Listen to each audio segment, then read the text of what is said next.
Eto, para to sa mga bossing natin na, eto ba, Beb? Eto nga, wait lang. Bago muna sa mga bossing natin.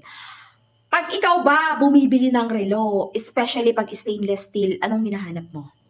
Comment kayo kung anong hinahanap nyo. Ako kasi, Beb, personally, yung gustong-gusto ko talaga sa relo, yung mga may pa-effect konti dito. Eto, oh. Ayoko nung masyadong plain. Ayoko nung masyadong mga plain. Eto, may plastic pa yan, ha. Eto pa yung pinaka-gustong-gusto ko. Yung pag dumating sa'yo yung produkto, yung ikaw mismo magtatanggal ng pa-plastic niya. Yung talagang bagong-bago talaga yung tatanggalin mo yung pa-plastic niya. Eto, balik tayo doon. Bet ko kasi mga pangga yung eto.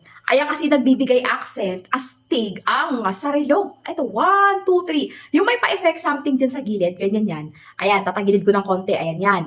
Ayan talaga yung nagpapabigay angas sa relo natin. Oh, di ba? Sino mag-aakalang napakamura lang ng relo na to? Beb, sobrang price down to. Sobrang bagsak presyo. Eto ha, eto. Hindi ko nasasabihin yung mismong price ng product. Check mo na lang dyan sa ating Brial basket. Meron akong blue at meron akong green, black. Oh, discounted yan sila ngayon, guys. Napakaganda. Pang lalaki, quality. Naka-promo sale down to ngayon. Kaya pag kursunada at gusto yung mga ganitong klaseng relo, alam mo na gagawin mo.